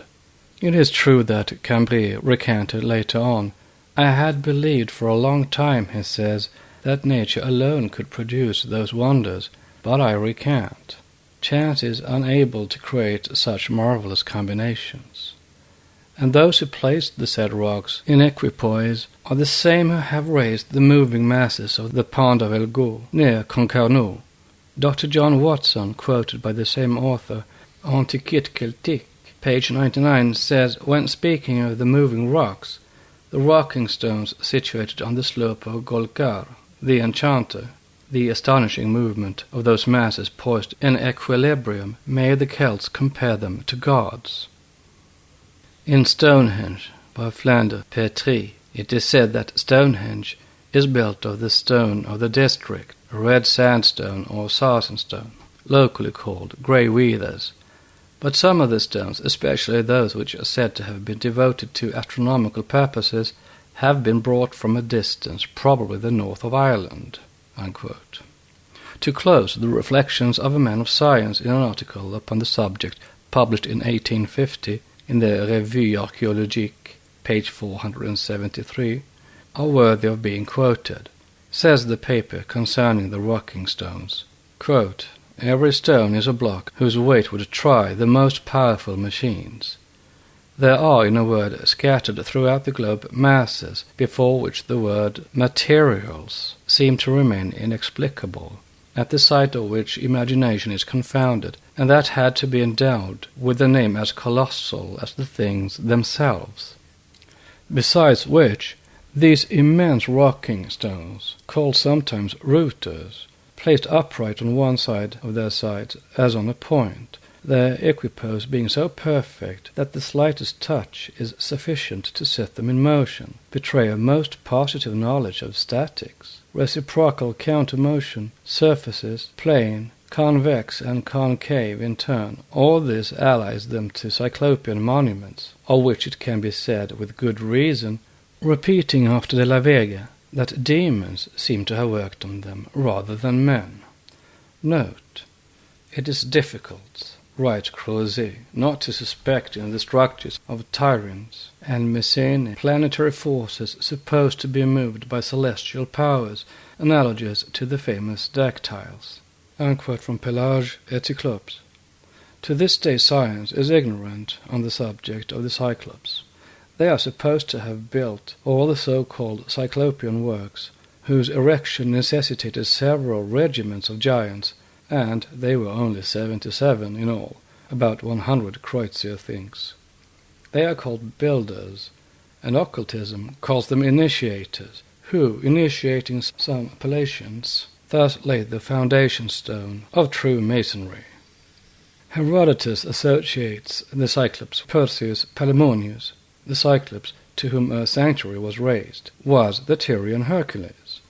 Anyhow, he was the builder of the sacred columns of Gadir, covered with mysterious characters, to which Apollonius of Tyana was the only one in his age to possess the key, and with figures which may still be found on the walls of Ellora, the gigantic ruins of the temple of Vishvakarma, the builder and artificer of the gods. End of note.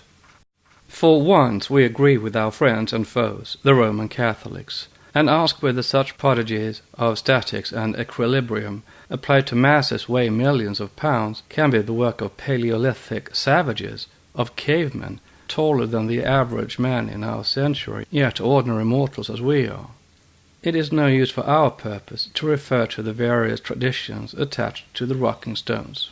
Still, it may be as well to remind the English reader of Giraldus Cambrensis, who speaks of such a stone on the Isle of Mona, which returned to its place, every effort made to keep it elsewhere notwithstanding.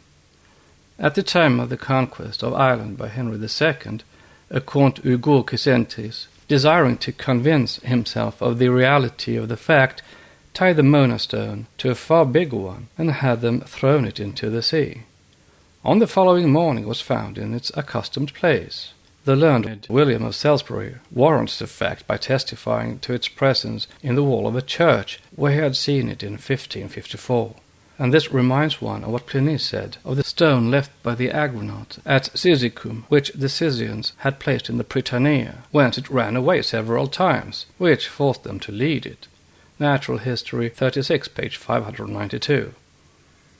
Here we have immense stones stated by all antiquity to be living, moving, speaking, and self-preambulating.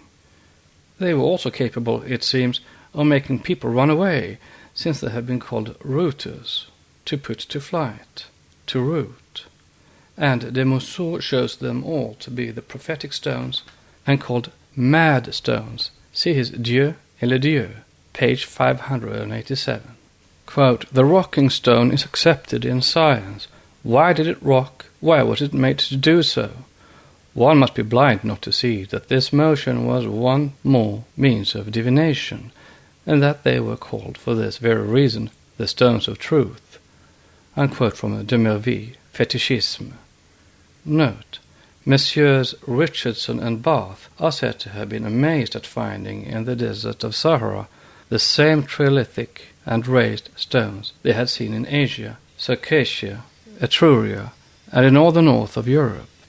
Mr. Rivet Kanak, B.C.S. of Allahabad, the distinguished archaeologist, shows the same amazement in finding the description given by Sir J. Simpson of the cup-like markings on stones and rocks in England, Scotland, and other western countries, offering an extraordinary resemblance to the marks on the trap boulders which encircle the barrows near Nagpur, the city of snakes.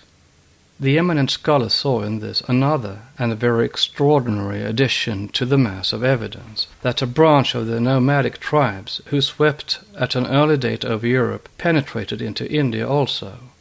We say Lemuria, Atlantis, and her giants, and the earliest races of the fifth root race, had all a hand in these betiles, lithoi, and, quote, magic, unquote, stones in general.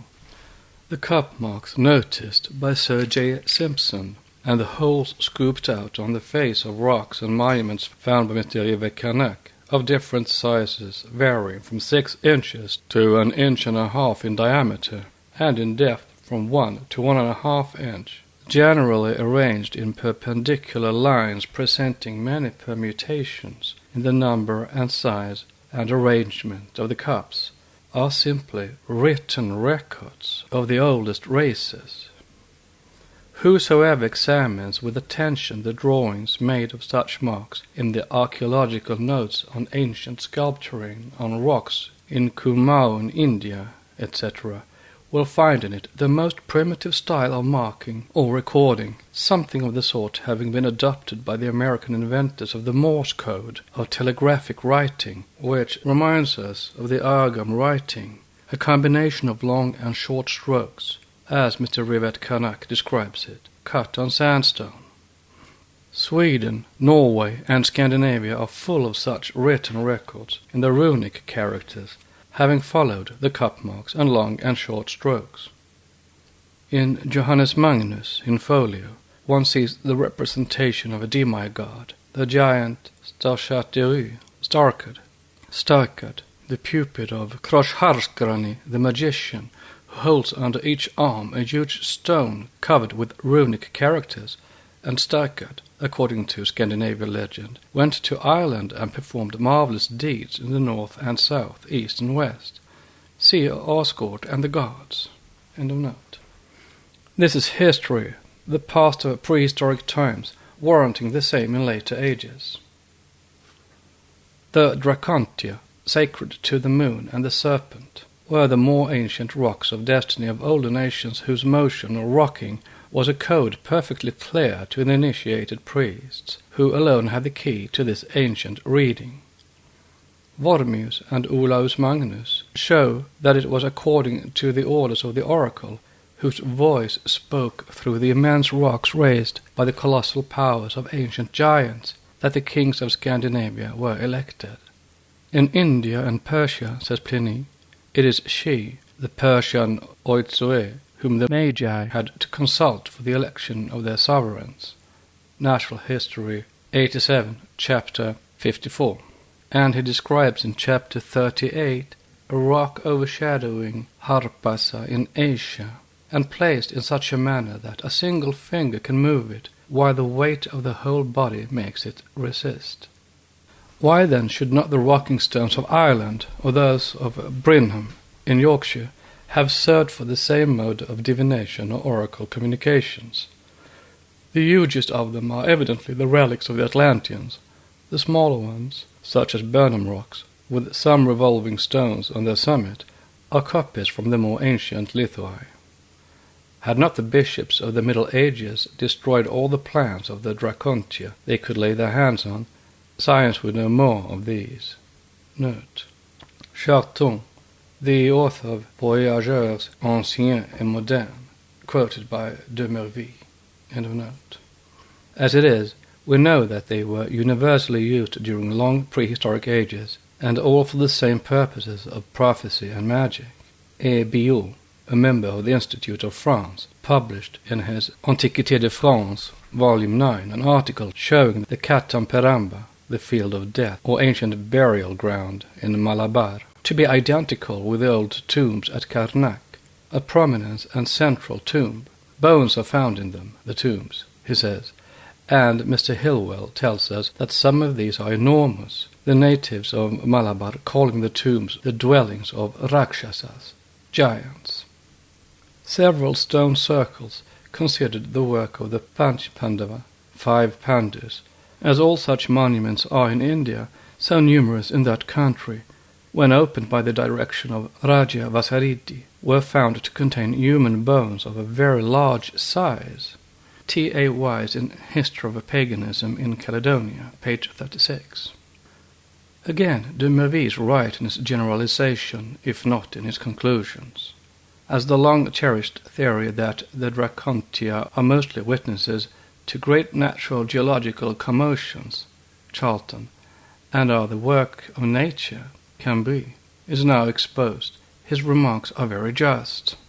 Quote, before the impossibility of such a theory is asserted, we advise science to reflect, and above all, no longer to class titans and giants among primitive legends, for their works are there, under our eyes, and those rocking stones will oscillate on the basis to the end of the world to help them to see clearer and realize once for all that one is not altogether a candidate for Carenton for believing in wonders certified by the whole of antiquity. Unquote from Fetishism, page 288. It is just what we can never repeat too often, though the voices of both occultists and Roman Catholics are raised in the desert.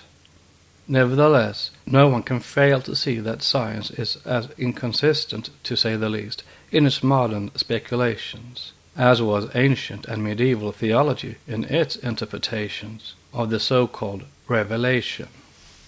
Science would have meant descent from the pithecoid ape, a transformation requiring millions of years, and yet fears to make mankind older than 100,000 years.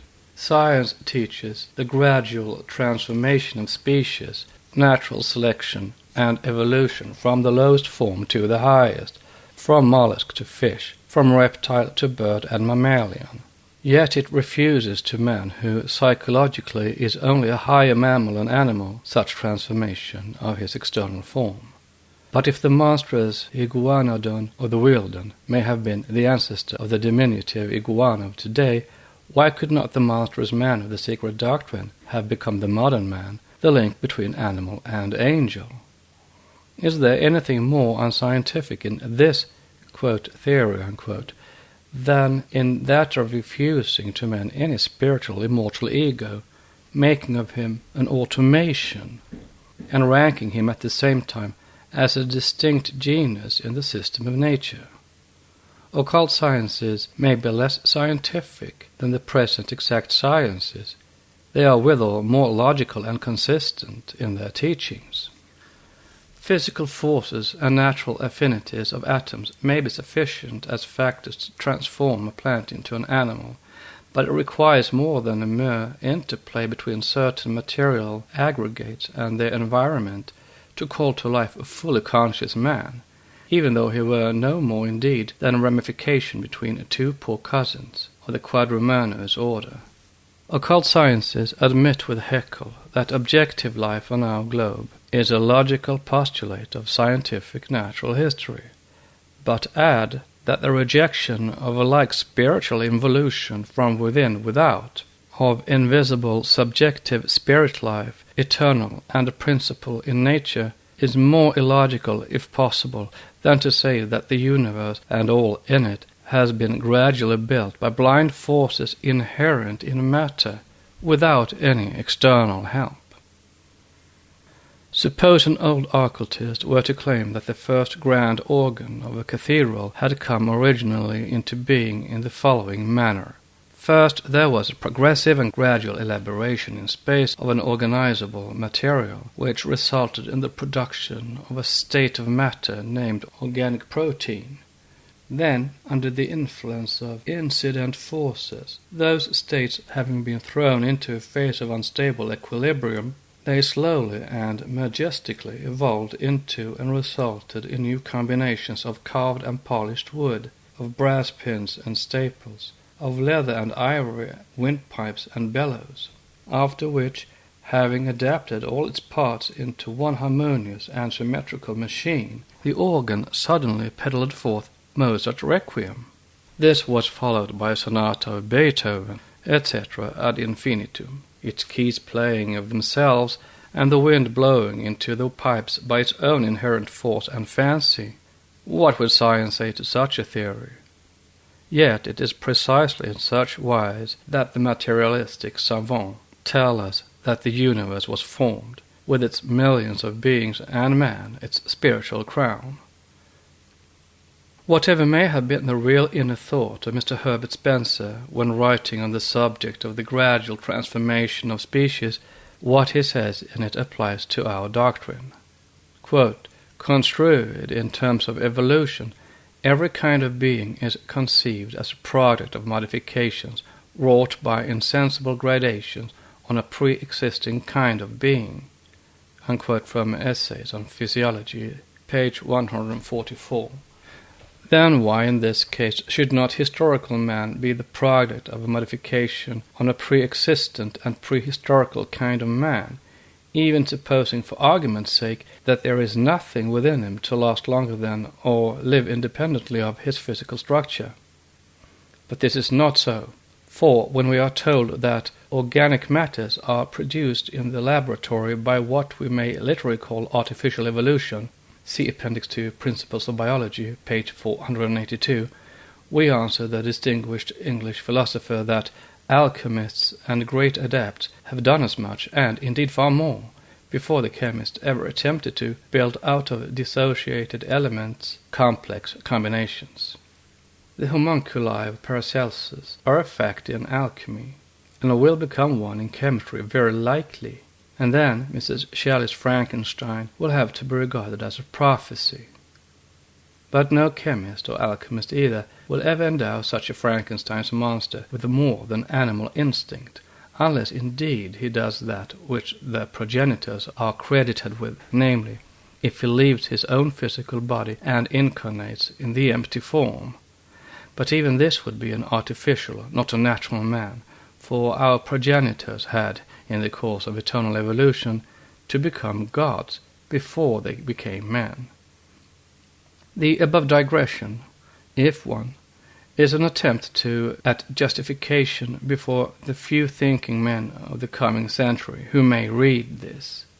But this accounts also for the reason why the best and most spiritual men of our present day can no longer be satisfied with either science or theology, and why they prefer any such psychic craze to the dogmatic assertions of both, neither of the two having anything better to offer than blind faith in their respective infallibility.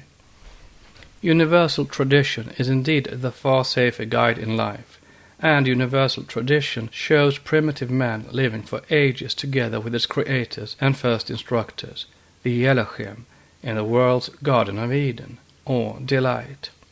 We shall treat of the divine instructors in stanza 12. Stanza 11, verse 45. The first great waters came. They swallowed the 7 great islands.